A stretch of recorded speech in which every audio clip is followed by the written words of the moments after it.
Bonjour tout le monde, j'espère que vous nous entendez bien. Ok, super. Donc très ravi de pouvoir vous accueillir aujourd'hui pour discuter d'un sujet qui nous tient à cœur et qui traite de la question de la performance énergétique et environnementale du parc des bailleurs sociaux. Et là, en l'occurrence, du coup, on va faire cette présentation à deux voix avec Florence qui représente du coup le bailleur Séquence, bailleur qui possède à peu près 90 000 logements en France et qui a décidé de s'attaquer, comme beaucoup de bailleurs, à la question des passoires énergétiques et des logements classés en étiquette F et G. Il faut savoir qu'au-delà de la logique de performance énergétique et environnementale, évidemment, la question du social renvoie aux questions de maîtrise des charges et de reste à charge pour les locataires. Donc, c'est des jeux qui sont à la fois environnementaux, mais aussi très tournés autour du social. Donc, on va vous dérouler une présentation autour de ces sujets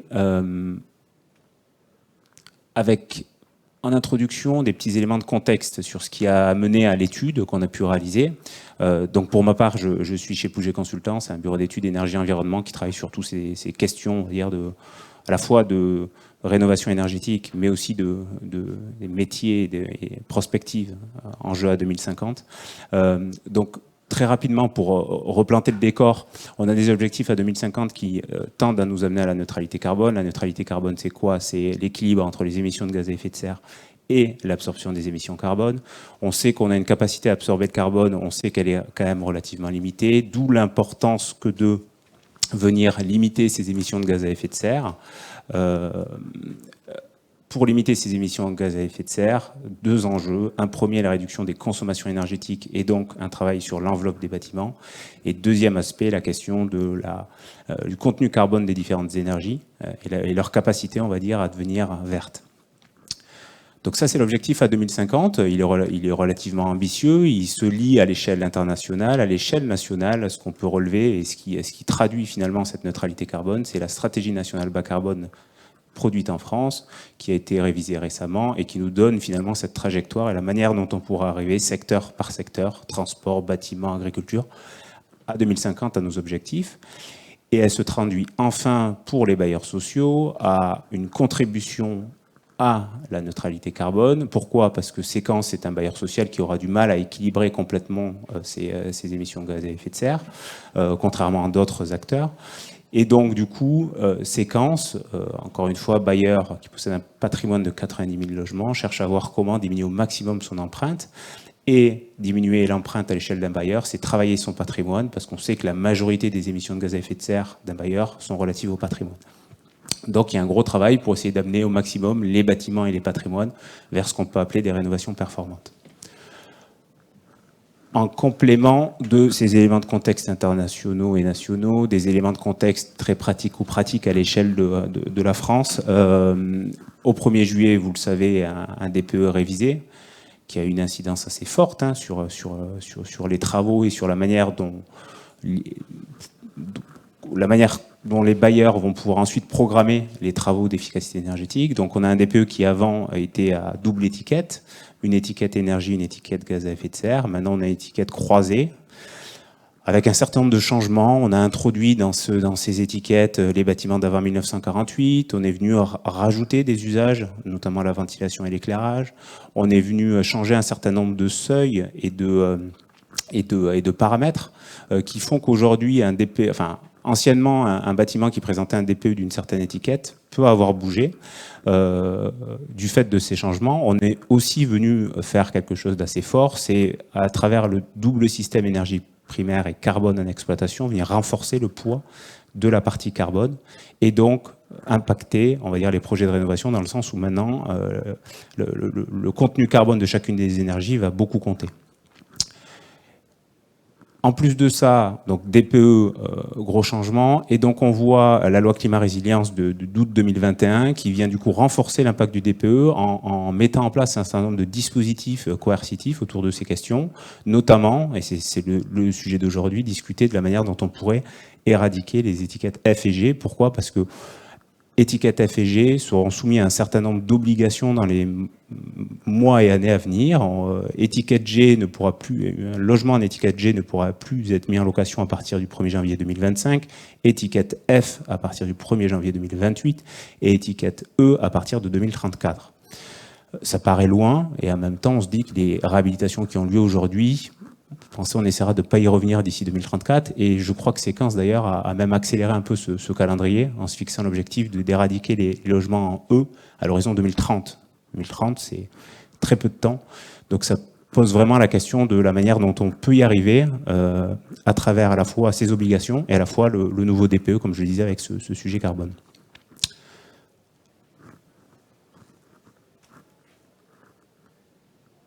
Un petit mot peut-être sur la connaissance du parc de Séquence, Florence.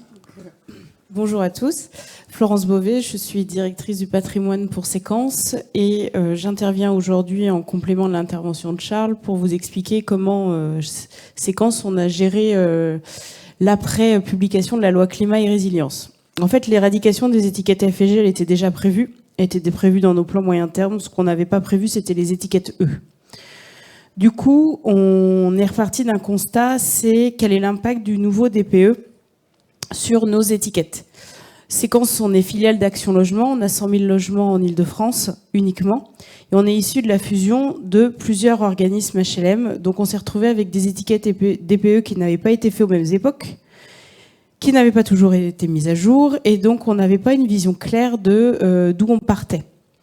En plus, le nouveau DPE nous impactait nos étiquettes parce qu'il y a cette double étiquette énergie et carbone, et l'énergie qui n'était plus calculée de la même façon. Donc la première chose qu'on a faite, c'est demander à Pouget de nous estimer nos nouvelles étiquettes DPE. C'était impossible de lancer une campagne sur nos 100 000 logements. Je pense qu'on a prévu de le faire en 2 ans, compte tenu du volume et compte tenu du peu d'acteurs aujourd'hui qui ont les logiciels de calcul et qui sont en capacité de nous le faire. Donc il nous fallait un calcul simplifié pour comprendre d'où on parlait. Ensuite, on a travaillé avec Pouget pour savoir quel programme de travaux, qu'est-ce qu'il faut faire pour sortir de l'état de passoire. Notre objectif, ça sera d'atteindre l'étiquette C à minima. On verra plus tard qu'on n'y arrive pas toujours, mais qu'on y arrive le plus souvent possible, et B quand c'est possible. Ensuite, il nous fallait mettre à jour nos plans moyen terme pour mesurer l'impact de ce nouveau DPE sur nos investissements, notamment les étiquettes E, et évaluer les montants d'investissement et les principes de rénovation, toutes les difficultés qu'on aura anticipées sur nos programmes de réhabilitation. Chez Séquence, c'est à peu près 4000 étiquettes F et G. Seulement pour faire les 4000, il faut en traiter 7000 parce qu'il y en a des étiquettes F et G isolées dans des bâtiments qui ne le sont pas entièrement. Et par contre, l'étiquette E, c'est 18 000. Donc c'est beaucoup plus sur des patrimoines qui sont pour certains récents, mais sur lesquels on nous demande d'intervenir aujourd'hui, mais j'y reviendrai.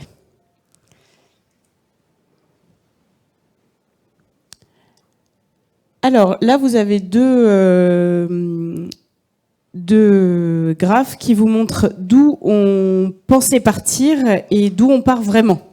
Donc il y a un écart qui est considérable. On pensait qu'on avait beaucoup plus d'étiquettes F et G que prévu.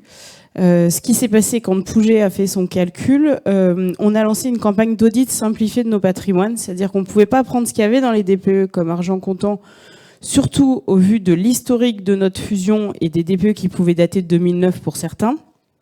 Donc, on a fait passer des bureaux d'études pour faire un relevé simplifié des caractéristiques des bâtiments et de leur état de performance thermique. Ensuite, Pouget, mais là je laisserai Charles vous expliquer son moteur de calcul, nous a fait une estimation du DPE 2021 et on se retrouve avec à peu près 3 fois moins de passoires que prévu. Donc ça a des impacts considérables sur notre plan moyen terme. Au début, on s'était dit on a 25% de passoires en plus avec le nouveau DPE. Et finalement, une fois qu'on fait les calculs, on en a beaucoup moins de prévu. On verra tout à l'heure d'ailleurs un slide après ce que j'ai passé sans faire exprès. La slide d'après pour comprendre un peu pourquoi on en avait beaucoup moins que prévu. Juste peut-être pour compléter ce que disait Florence, effectivement, la manière dont on a procédé, c'est laquelle ? On avait des bases de données côté séquence qui étaient assez exhaustives sur l'état du parc actuel, les types de chauffage, les types de bâtiments anciens, bâtiments récents, bref, un certain nombre de caractéristiques qui nous ont permis d'évaluer les bâtiments qui pouvaient être passoires, donc F et G. Et à partir de ça, on a fait des visites un peu simplifiées. On a fait travailler des bureaux d'études pour aller visiter ces bâtiments, relever un certain nombre de caractéristiques. Et fort de ces caractéristiques, on les a injectées dans un outil qu'on a développé en interne qui reproduit finalement le DPE, mais en demandant un peu moins de données d'entrée et qui du coup permet d'aller dans une démarche exploratoire un peu plus rapide que si on avait à repasser par du DPE logement par logement. Donc pour vous donner un ordre d'idée, hein, sur 2 mois, on a pu faire l'équivalent de 380 bâtiments, c'est les 5000 logements qu'on a ici, hein. 380 bâtiments qui ont été visités du coup, on a relevé un certain nombre de caractéristiques. Ces bâtiments, comme je le disais, on les pressentait FEG, finalement ils n'ont parfois pas été FEG, mais en tout cas on les visitait et ensuite on réalisait une évaluation simplifiée de manière à pouvoir voir où ils atterrissaient en termes d'étiquette et donc atterrir sur l'histogramme de droite là qui nous dit qu'il y a 1800 logements FEG sur le patrimoine séquence. Je laisse peut-être Florence redévelopper le pourquoi. Pourquoi on a moins de passoires que prévu. On a moins de passoires. Il y a 2 raisons principales. La première, c'est les informations qui étaient dans les DPE d'origine, dont je l'ai dit, certains dataient de 2009-2008, où on avait des logements qui étaient notés comme non isolés. Or, ils étaient bien isolés une fois qu'on a fait passer les auditeurs sur les sites. Le slide ne veut pas rester. Si, c'est bon. En fait, il y a un petit problème dans le sens où ça passe les slides. Donc une fois qu'on avait corrigé ces informations, il y a une deuxième information qui n'avait pas été corrigée au fur et à mesure des travaux qui ont pu être faits sur les 10 dernières années, c'est tous les travaux d'amélioration thermique qui sont de toute façon intégrés dans toute intervention que Séquence fait sur son patrimoine. Quand on change d'une fenêtre, on va améliorer la performance de la fenêtre. Quand on change un isolant, la même façon. Excusez-moi, ça ne reste pas. Très bien. Et donc du coup, à la fin des comptes, c'est ces 2 éléments combinés qui ont fait qu'on a moins de passoires de prévus, ce qui impacte considérablement nos plans d'investissement.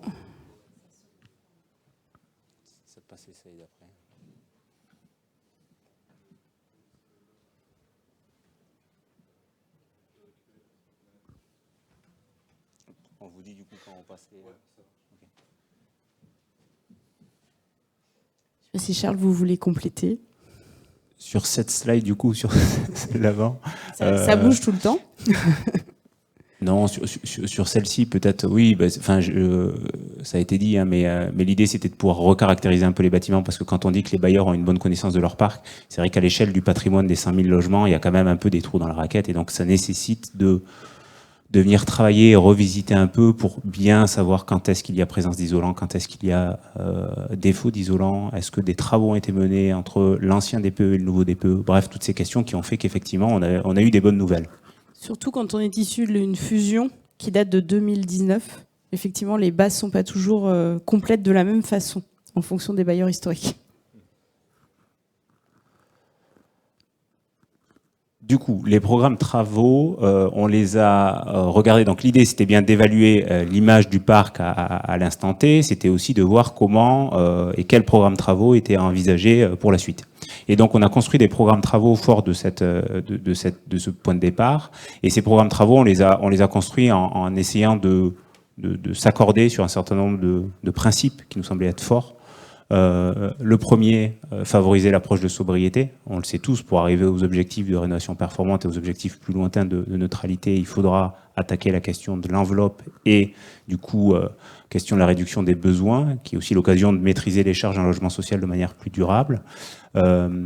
Ensuite, on s'est posé la question d'un certain nombre au niveau des équipements, sur la question du raccordement au réseau de chaleur, parce voilà, c'est quelque chose qui s'avère vertueux. Il s'avère que sur le parc Séquence, on avait très peu de bâtiments concernés, ou en tout cas proches aujourd'hui d'un réseau de chaleur urbain. Donc ça, on le verra tout à l'heure, ça a pas mal impacté les choix de travaux. Se poser la question à chaque fois du chauffage collectif ou individuel, parce qu'on sait que c'est parfois plus simple pour un bailleur de gérer une installation de chauffage quand elle se veut collective. Et ensuite, un certain nombre de points autour des préconisations minimales à apporter. On sait qu'à partir du moment où on isole une paroi, il s'agit d'aller assez loin pour ne pas avoir à y revenir dans quelques années. On sait qu'il s'agit de faire en sorte de proposer des solutions qui permettent aussi, dans le temps, de bien gérer la question de l'entretien-maintenance.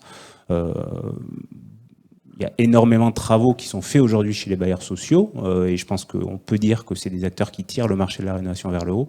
Maintenant, on sait aussi qu'il y a une vraie difficulté à suivre dans le temps les charges et à être en mesure d'entretenir des équipements qui se veulent parfois de plus en plus complexes. Donc il y a cette vraie question aussi, qu'on ne va pas beaucoup développer ici, mais qui est à mon sens importante dans le cadre de la gestion patrimoniale de Maillard. Oui, pour compléter, mais on était d'accord dès le début. Nous, dans notre stratégie de rénovation, la sobriété restera le premier pilier. De toute façon, c'est la meilleure solution si on veut maîtriser les charges de nos locataires sur le long terme, ce qui reste notre priorité, diminuer notre empreinte carbone et avoir des systèmes efficients. Donc la sobriété, c'est la première chose qu'on leur a demandé de regarder et c'est le premier pilier, vous le verrez dans les solutions. J'ai quand même rajouté une contrainte en cours de route, c'est essayer de ne pas faire de l'isolation par l'intérieur si vous pouvez, parce que là, en site occupé, ça va quand même être compliqué. Le deuxième point que je voulais ajouter, c'est notre stratégie, en tout cas de décarbonation du parc. Elle utilise beaucoup les réseaux de chaleur à énergie renouvelable parce qu'on est en Île-de-France. Et en fait, il y avait peu de bâtiments raccordables parce qu'on les a déjà raccordés. Et aujourd'hui, dès qu'on a un réseau de chaleur à énergie renouvelable à côté d'un bâtiment, on se raccorde. On étudie le raccordement. Quand c'est supportable pour les locataires, qu'il n'y a pas d'augmentation des charges, on se raccorde. C'est aussi pour ça qu'on fait passer nos eaux chaudes sanitaires individuelles en collective, quand le chauffage est collectif, c'est qu'on se prépare à des futurs raccordements réseau de chaleur. C'est vraiment une brique importante de notre stratégie. Du coup, quand le réseau de chaleur est pas là, à énergie renouvelable, en fait, on se prépare à son arrivée future, parce que les prévisions disent qu'en Île-de-France, à la fin, d'ici 10 ans, je sais plus, c'est 80% du territoire qui sera couvert par des réseaux de chaleur à énergie renouvelable. Mais pour nous, c'est un point extrêmement important, aussi pour maîtriser nos coûts d'entretien et de maintenance qui rentrent dans les quittances de nos locataires. Et du coup, on en arrive à quelques propositions de travaux qu'on a pu étudier. Alors, comme je le disais, on a étudié 380 bâtiments qui ont tous leurs caractéristiques, avec des contraintes patrimoniales différentes, des contraintes d'équipement différents, mais on a essayé de vous résumer ça en un tableau et ensuite à des préconisations par typologie d'actifs. Donc, on a quand même des patrimoines, des catégories de patrimoine qui se détachent. Les logements collectifs chauffés à l'électricité, qui sont souvent des parcs anciens. Les logements collectifs chauffés au gaz, ça c'est beaucoup des logements qu'on retrouve chez le patrimoine des bailleurs, peut-être un peu moins chez Séquence, quoique, mais en tout cas, beaucoup de bailleurs disposent de ce patrimoine. Patrimoine 3, les bâtiments chauffés au gaz individuels. Et ensuite, toutes les maisons, il y a aussi beaucoup de patrimoine maison, pas évident à réhabiliter en termes de coûts et de technologie. Donc on les a classés comme ça, et à chaque fois, donc sur ces fameux 5000 logements qu'on a étudiés, eh ben on a pu obtenir la répartition des étiquettes FG puis EFG, parce qu'on a vu l'étiquette E est à l'horizon 2030, donc c'est demain, donc on les a réfléchis aussi. Et donc on voit ici les volumes. Je précise bien ici qu'on a les volumes liés aux études qu'on a pu faire. Le parc Séquence est bien plus volumineux, 100 000 logements. Maintenant, il y a certains logements qu'on n'a pas étudiés parce qu'on considérait qu'ils n'étaient pas à un risque, on va dire, EFG. Donc, ils font partie du patrimoine Séquence, mais ne sont pas ici. Si on regarde sur la slide suivante, les logements collectifs électricité, on a essayé de faire un petit résumé, que toutes les slides seront disponibles au passage, donc, je pense. Donc, je confirme. Ok, donc du coup, vous pourrez les voir plus en détail parce qu'il y a beaucoup de données. Patrimoine 1, collectif électricité. Donc on retrouve les volumes à gauche, on retrouve 2 exemples de bâtiments, donc là typiquement des bâtiments anciens. Et à chaque fois, on a étudié les solutions en fait pour différents types de scénarios. Premier scénario, ce qu'on pourrait appeler un scénario sortie de passoire, c'est-à-dire j'ai des bâtiments des logements qui sont F et G, je souhaite les sortir et les amener à l'étiquette D. Alors D, parce que justement les amener à l'étiquette E, c'est que repousser une échéance qui est à 2030, donc on visait tout de suite l'étiquette D. Et ensuite 2 autres scénarios qui eux visent plus ce qu'on pourrait rattacher à la question de la rénovation performante au sens de la loi climat résilience, c'est-à-dire l'atteinte d'une étiquette C ou l'atteinte d'une étiquette B. Et donc à chaque fois, fort de ces objectifs, on est venu regarder les contraintes techniques, économiques qui existaient pour atteindre ces différents seuils. Les contraintes techniques, elles sont relativement nombreuses sur ce type de patrimoine, d'autant plus, on le verra juste après. Donc on a essayé de juger de la complexité technique. Est-ce qu'on pouvait installer une chaufferie collective, oui, non? Est-ce qu'on pouvait en site occupé, est-ce que c'était simple d'intervenir en site occupé pour isoler par l'intérieur? D'un point de vue économique, on a chiffrer à chaque fois pour voir aussi où ça nous amenait, parce que si on parle de réhabilitation qui à la fin au mètre carré sont beaucoup plus onéreuses, du coup ça pose quand même la question de la manière dont on pourrait y arriver. Et il y a peut-être juste un sujet qu'on n'a pas étudié dans le cadre de ces patrimoines en particulier, c'est toute l'approche juridique et la capacité à isoler par l'extérieur des murs qui pourraient être sur parcelles voisines. Et là c'est un vrai sujet aussi qui est en train d'avancer en termes de droit, mais qui pose vraiment des sujets, parce que sur ces patrimoines, beaucoup de pignons donnent chez le voisin et se pose la question la manière dont on pourra arriver à les isoler. Sur la sortie de passoire, alors si on peut juste revenir sur le merci beaucoup. À chaque fois sur la sortie de passoire, on a regardé un peu les conditions qui freinaient à l'atteinte de l'étiquette D, c'est-à-dire comment finalement, quelles seraient mes contraintes pour ne pas pouvoir atteindre l'étiquette D. On voit qu'elles sont assez fortes puisque un quart du patrimoine présentait des réelles difficultés à sortir du FG pour atteindre le D. Pourquoi ? Parce que isolation par l'extérieur, on a discuté tout à l'heure, la non-capacité à créer une chaufferie collective, pas de place en toiture, pas de place en sous-sol, et la question des ballons thermaux en eau chaude, qui étaient parfois compliqués à mettre en place, notamment quand on a un petit logement.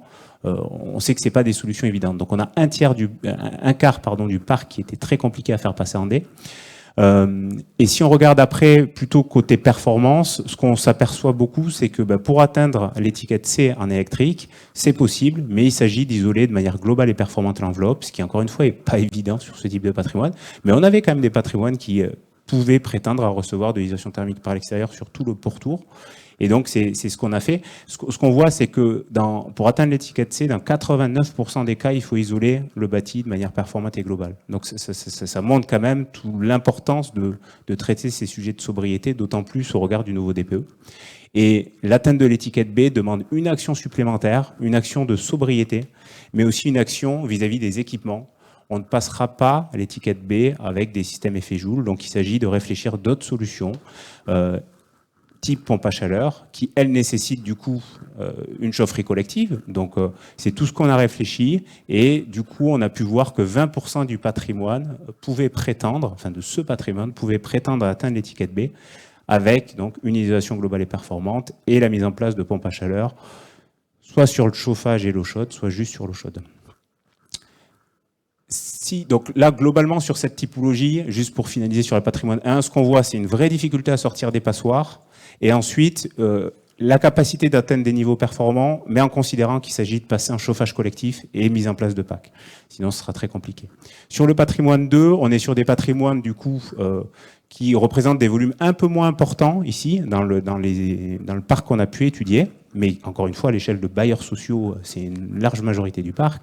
Les bâtiments chauffés au gaz collectif, qui, eux, ne présentent pas de difficultés particulières à sortir du seuil passoire au sens large, donc à viser l'étiquette D.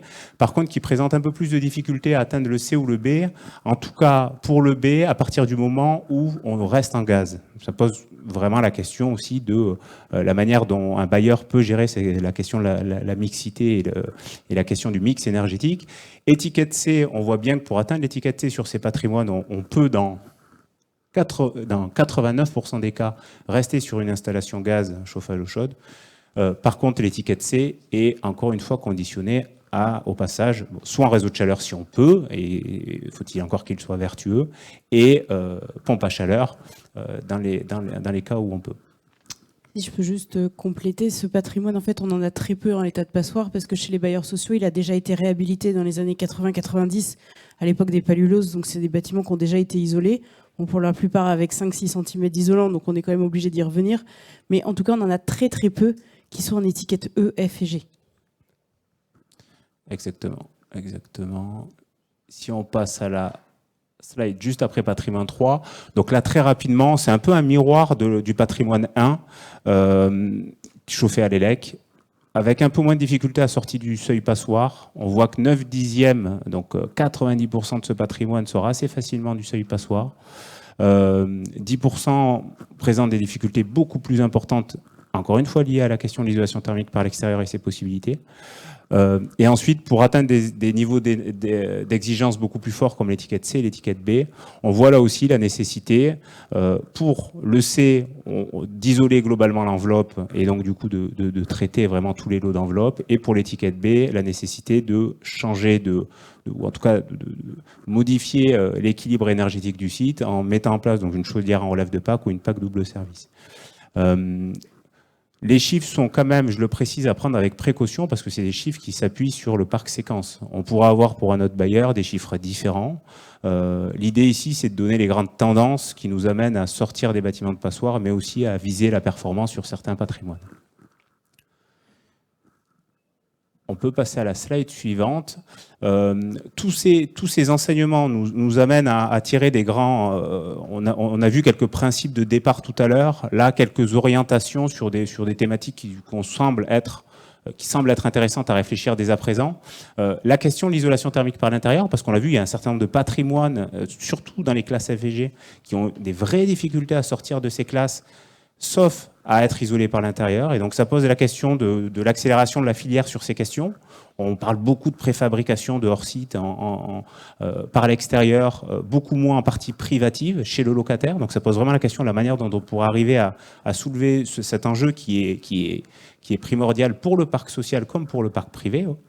La question des solutions énergétiques hybrides, parce qu'on voit qu'on a un patrimoine chez les bailleurs qui présente un mix énergétique qui devra évoluer. On l'a vu à travers l'étiquette DPE et l'impact carbone en exploitation, mais aussi aux enjeux de bouclier énergétique et de maîtrise des charges. Donc ça pose la question de l'hybridation des énergies. Ça pose évidemment la question de la capacité du bailleur à avoir un mix énergétique décarboné. On en a parlé un peu avec les réseaux gaz, le biogaz, l'électricité de type thermodynamique. Vous pourrez aller voir un peu plus en détail les solutions là qu'on n'a pas eu le temps de vraiment toutes parcourir. Et ensuite des solutions techniques évolutives, parce qu'on sait que sur certains patrimoines, notamment dès qu'on est en installation collective, la capacité aussi de raccorder à de l'ENR. Et ça pourra sûrement se faire dans un temps 2, parce qu'en termes d'investissement, on ne pourra peut-être pas tout faire en même temps, mais en tout cas, si on est compatible avec la capacité de raccorder après à l'ENR, ça peut être une bonne nouvelle. Donc c'est aussi, on va dire, une orientation qu'on trouvait être intéressante que de bien avoir en tête. Pour finir sur la partie technique, et après on verra un peu les chiffres et les euros à mettre en face de tout ça. Donc là, on voit bien la visualisation donc sur les 5000 logements qu'on a pu étudier, 380 bâtiments avant travaux. On a mis en face la projection qu'on aurait si tous les travaux qu'on a pu voir et tous ceux qui faisaient partie des travaux qui nous semblaient être réalistes étaient menés. Et donc ça nous donne une nouvelle ventilation de ce que pourrait être l'image du parc après travaux, avec évidemment, bonne nouvelle, un déplacement vers les énergies un peu, enfin en tout cas vers les DPE un peu plus verts. Et la capacité, si on mène un certain nombre de travaux, notamment sur les F et G, à sortir complètement ces différents patrimoines et ces différents logements de ces étiquettes F et G. On voit que sur certains patrimoines, ça sera beaucoup plus compliqué que sur d'autres, mais les solutions sont là et on a bon espoir qu'un bailleur comme Séquence puisse montrer l'exemple pour justement tendre vers une image du parc un peu plus verte après travaux. Et du coup, les chiffres. Alors, une fois qu'on a eu tous ces résultats, je vais quand même vous détailler les engagements qu'on a pris. Donc, Séquence, on est filiale d'Action Logement et comme toutes les filiales d'Action Logement, on a pour objectif d'avoir éradiqué l'intégralité de nos passoires pour 2025, c'est-à-dire d'avoir lancé les ordres de service avant la fin de l'année prochaine. Donc, c'est un rythme assez militaire qui a été mis en place. On a utilisé les chiffres fournis par Pouget pour impacter nos plans moyen terme et notre programmation de réhabilitation, sachant que le nouveau DPE fait changer les bâtiments à traiter, donc il fallait bien le mettre à jour. Aujourd'hui, ce qui sort de notre étude, c'est qu'une réhabilitation thermique, je parle que des travaux thermiques, pour atteindre l'étiquette C, en moyenne, c'est 19 000 € par logement collectif. En maison individuelle, ça s'envole. Et pour atteindre l'étiquette B, on rajoute 10 000 € de plus par logement, donc on est à 29 000 €. Donc aujourd'hui, nous, ce qu'on a impacté dans notre stratégie, c'est de mettre en place une étiquette C dès qu'on le pouvait, et on a cadencé nos rénovations avec un rythme qui va doubler sur les années à venir. Chez Séquence, on va atteindre 4 000 réhabilitations par an dès l'année prochaine. Si on peut passer sur le dernier slide.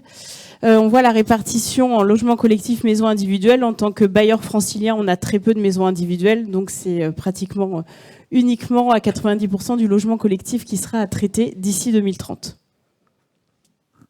Et peut-être juste pour compléter cette slide sur les euros, on a parlé tout à l'heure, il y a aussi un vrai enjeu pour les bailleurs à être en mesure de suivre toutes ces opérations, parce qu'il y a énormément d'opérations qui ont été travaillées, qui étaient de grande ampleur, sur des bâtiments qui présentaient des centaines de logements. Là, on voit vraiment, en tout cas sur le parc séquence, qu'on a beaucoup d'investissements à venir, mais aussi beaucoup de bâtiments, beaucoup plus que par le passé où on avait des grosses opérations.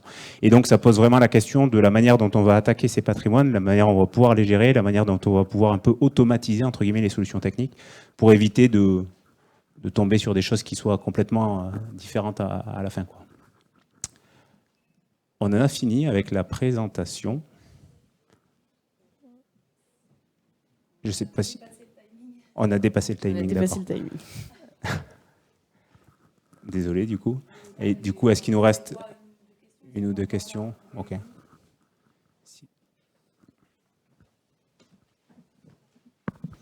Oui, bonjour, Fabien Lasserre-Villogia. J'avais une question. Comment ça vient impacter les résultats de contribution à la neutralité carbone en 2050? Est-ce que vous avez regardé? Parce qu'on peut sortir les étiquettes EFG, donc ça c'est important et à moindre coût parce qu'on n'a pas un portefeuille infini.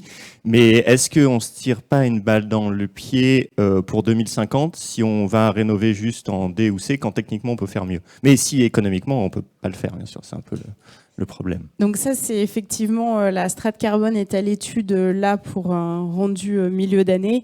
Ce que va montrer la stratégie carbone, c'est qu'il faut traiter aussi le D au gaz, et qui émet 4 fois plus de CO2 qu'une étiquette E à effet Joule. Donc de toute façon, il va falloir intégrer les étiquettes D en plus, et en aucun cas on fera des travaux sur lesquels il faudra revenir plus tard. C'est-à-dire qu'aujourd'hui, moi je ne suis pas pour clairement aller sur l'étiquette B systématique parce qu'on a vu qu'il y a beaucoup de difficultés et des coûts qui s'envolent. Il va falloir qu'on expérimente pour arriver à donner un signal à la filière et montrer que nous, on veut y aller. Mais on va commencer par quelques opérations. Par contre, toutes nos opérations seront compatibles avec de l'étiquette B. C'est-à-dire, une fois qu'on traite l'enveloppe, on fait le maximum et on n'y revient pas. Et cette notion de compatibilité, en fait, elle a beaucoup guidé notre réflexion pour qu'effectivement, l'objectif, c'est en 2050 de contribuer à la neutralité carbone au maximum. C'est juste qu'on va faire des blocs d'intervention qui nous paraissent les plus intelligents d'un point de vue aussi économique. Et j'ajoute que systématiquement, on a regardé les programmes de travaux qui nous amenaient à des étiquettes performantes quand bien même on partait de FG. C'est-à-dire qu'on a regardé comment sortir, mais aussi comment sortir de manière cohérente, on va dire.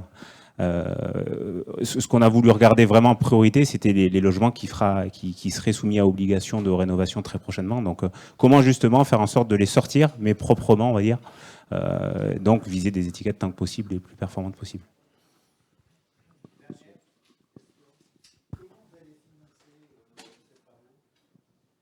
Comment on va les financer? Aujourd'hui, on les a impactés dans nos plans moyen terme. On a décalé notre programmation de réhabilitation et on l'a entièrement revue pour pouvoir intégrer ces échéances. Je suis complètement persuadée qu'une fois qu'on aura les résultats de la stratégie carbone, on va revenir pour un tour. Nos réhabilitations, elles sont financées par des fonds propres, par des prêts, notamment des éco-prêts et des prêts PAM, par des subventions. Aujourd'hui, on a la région Île-de-France qui subventionne les sorties de passoires. On est le premier consommateur de FEDER en Île-de-France séquence. Et on a des subventions sur certaines communes, notamment la ville de Paris. Voilà. Sur nos réhabilitations, on met en place ces partages aux économies de charges avec nos locataires, dite troisième ligne sur quittance. Et aujourd'hui, ce sont les leviers de financement qu'on a à notre disposition.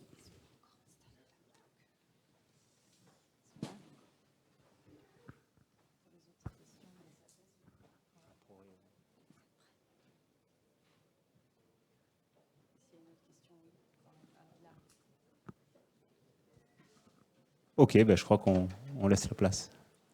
Bonne journée à tout le monde. Merci, bonne journée.